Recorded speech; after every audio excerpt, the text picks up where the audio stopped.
Welcome back to another episode of Provident Vox, where we strip away superstition, peel back the layers of myth, and explore how magic actually works in practice. I'm Baron Aragni. And I'm Baronessa Aragni, and today we're going to wade into a topic that carries both fascination and fear, curses, and how they truly work.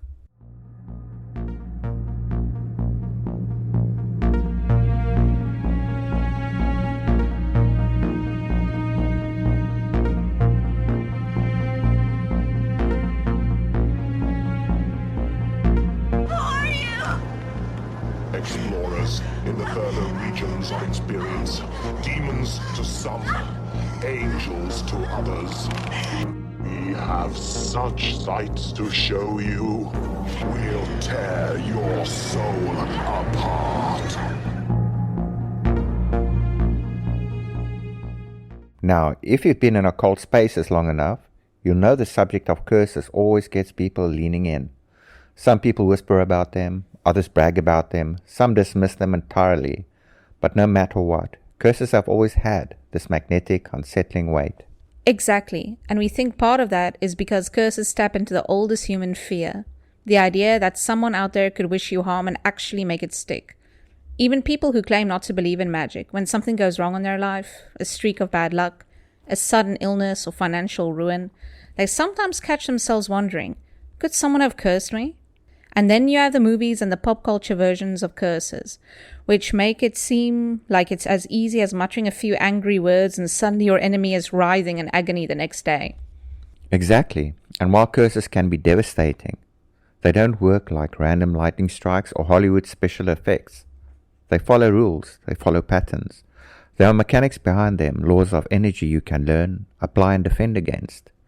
And today, that's exactly what we want to talk about. Not just what a curse is in theory, but what makes it actually stick. Because here's the truth. You can throw all the malice in the world at someone, but unless it finds the right entry, it'll glance off them like rain on stone. And that brings us to the core idea of this episode.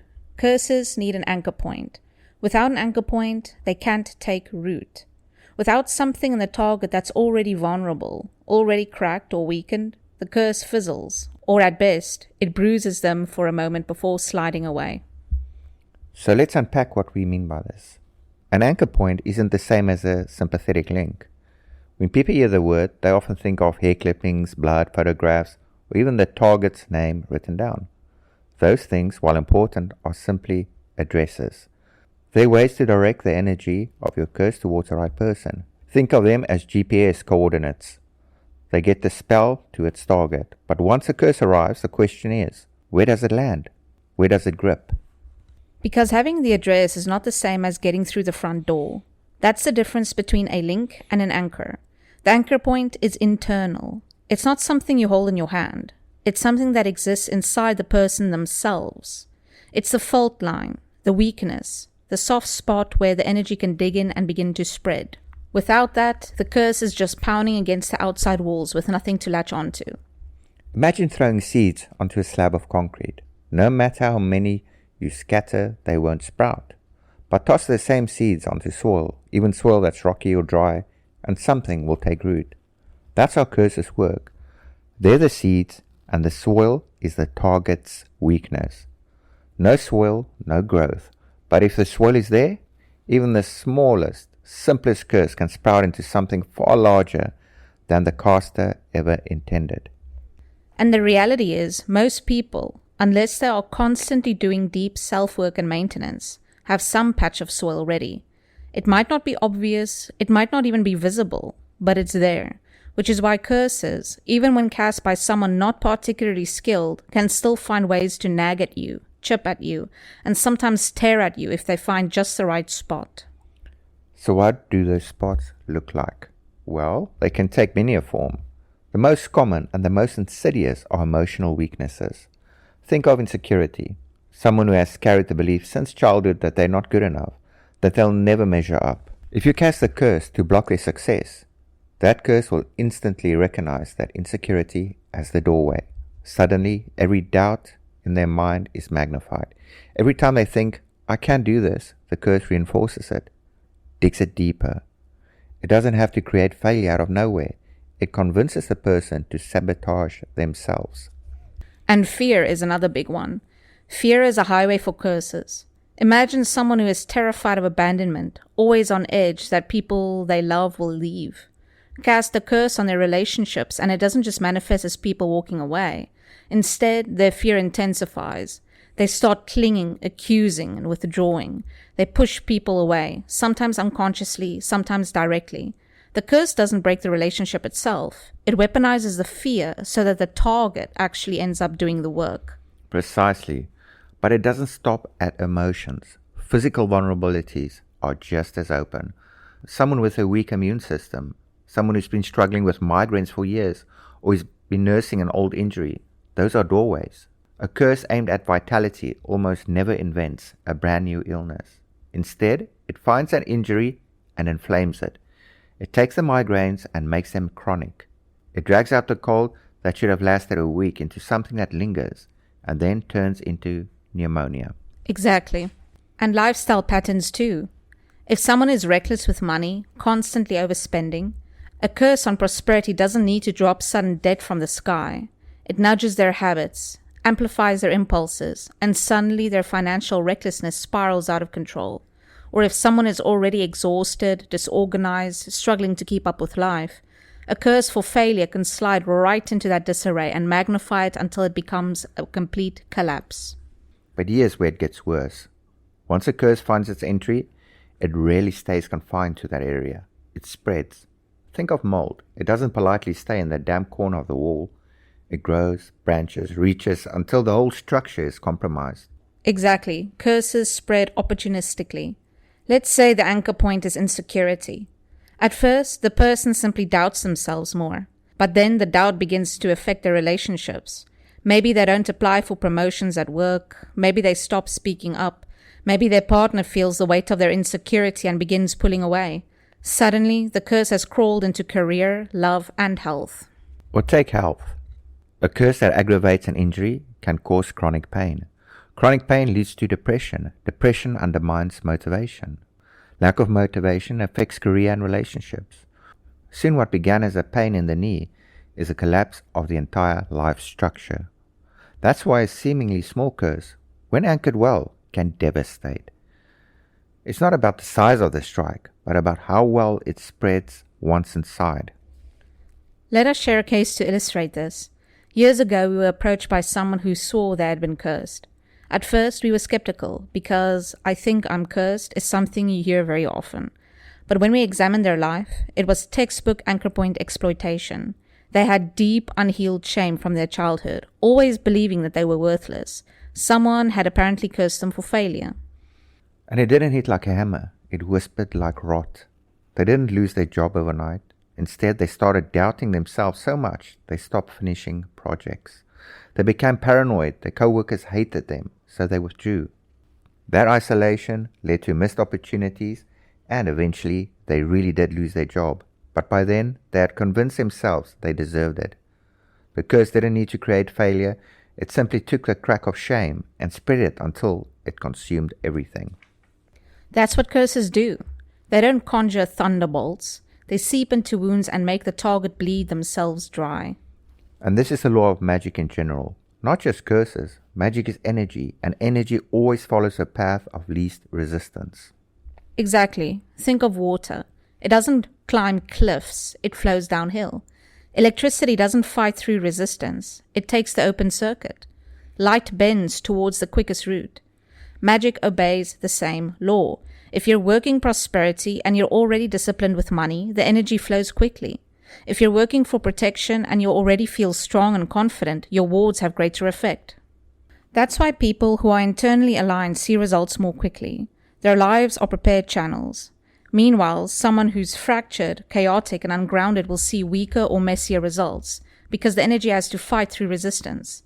The principle doesn't change. Magic flows through cracks, whether for good or for ill. Now here's an interesting question. What if the curse doesn't match the weakness? Say you curse someone's career, but the biggest crack is in their relationship. What happens? Well, the curse improvises. It flows into the soil that's available, even if it's not what you aimed for. You curse a person's career, but instead the person's relationship collapses. That collapse drains them emotionally, distracts them, pulls them off focus, and before long, their career suffers anyway. The curse took a detour, but it still reached the destination. Or take health. You curse their vitality, but the crack is financial. Suddenly, financial stress becomes overwhelming, and that stress degrades their health. The illness wasn't direct, it was a side channel. So curses don't always manifest cleanly. They'll find any route that gets them close, even if it means winding through unexpected territory. And when spirits are involved, that becomes even sharper. People assume that bringing in a spirit means brute force, but that's not how spirits work. They're efficient, they don't waste energy smashing doors when they can slip through a crack. And they're perceptive. Spirits can see weaknesses the caster never knew existed. They don't guess. They scan, probe, and find the softest tissue. Then they take root. That's why spirit-backed curses can linger for years. They're not necessarily more powerful in raw force, but they're precise. Like a surgeon, they cut exactly where the weakness is, and they stitch their influence deep into that wound. And the cruelest twist, the target often carries the curse further than the caster ever could. Once it's anchored, the person begins feeding it with their own thoughts, habits, and fears. Exactly. Curse someone for loneliness, and their fear of rejection does the work. They stop calling friends, they misread texts, they withdraw. Curse someone for poverty, and their spending spirals. The curse nudges, but the target waters the seed themselves. That's why curses often spiral out of control. They become self-sustaining. So what's the antidote? The obvious answer is protection spells, talismans, banishments, and those truly matter. But the deeper answer is this. Seal the cracks, fortify yourself, and that falls straight into the realm of self-work. And self-work is the one temple most practitioners avoid. Beginners avoid it because it's daunting. Veterans avoid it because they think they've outgrown it. But it's the real work. To look at yourself and say, where am I cracked? Where am I feeding the thing I claim I'm fighting? That takes courage. That takes honesty. And many practitioners would rather call another spirit or light another candle than face their own shadow. But here's the truth. Without self-work, you're always vulnerable. Magical power without personal integration is a leaky vessel. You can pour force into it, but it drains away. The real fortress is built in your daily life, in your habits, your health, your self-honesty, your perception, your inner stability. It's not glamorous, but it is impenetrable. So if you're listening and thinking, okay, where do I start? Here's one method. Once a week, sit with yourself, pen and paper, and ask, where do I keep stumbling? What drains me? What do I fear most? What are my weaknesses? Write it down. That's your crack. Then address it on two fronts, mundane and magical.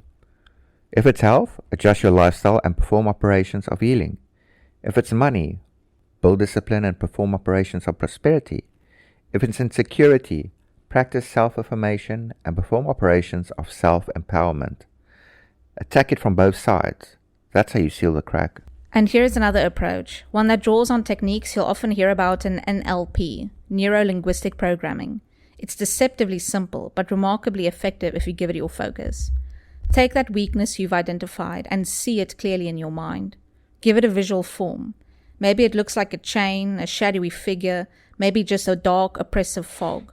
Whatever comes naturally. Make it vivid, full color. Notice every single detail.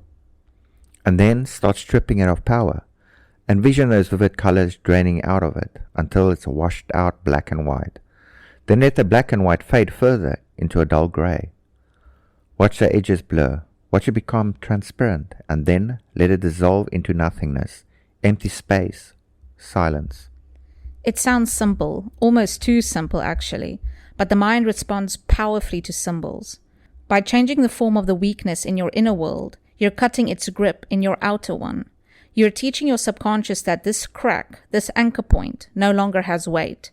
And here's the kicker, it works for curses too. If you suspect you've been cursed, don't panic. Instead, sit down, envision the curse as an image. Maybe it's a dark knot or a cloud or a fiery chain, whatever it is. Make it vivid, and then run the same process. Color to black and white, to gray, to transparent, to nothingness. The act itself erodes the foothold. And the beauty of this method is you don't need tools, candles, or elaborate rituals. Just your imagination, your will, and a willingness to actually sit with it. It's an inner act of cleansing, and done consistently, it can become as effective a ward as any charm on your shelf.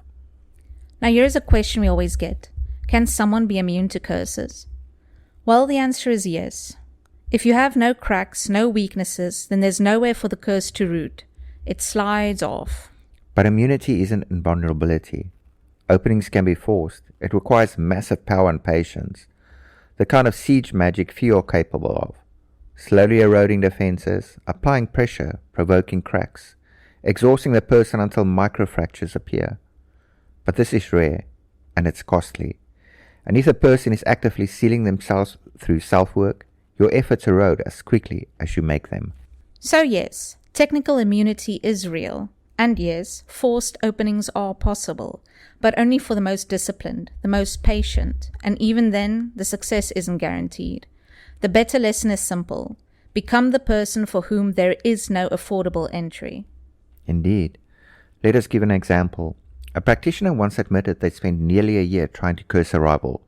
They poured resources, rituals, even entities into it. But the rival was disciplined. Their life was orderly. Their weaknesses were constantly being tended to. Every crack that appeared was sealed with self-work. After months of effort, the caster admitted defeat. They realized they had spent more energy trying to create a weakness than the rivals spent maintaining their own strength. The rival walked untouched, while the caster had drained themselves dry. That's what forced openings look like in practice, more often than not. They can be attempted, but more often than not, they backfire on the attacker. So here's a takeaway. Curses don't succeed because they're flashy. They succeed because they find purchase. Magic is energy, and energy takes the path of least resistance. If you're cracked, curses will find the cracks. If you're whole, curses slide away. So do the self-work. Seal the vessel, build a fortress. That's the most effective protection you can ever invest in. And that is where we'll close for today.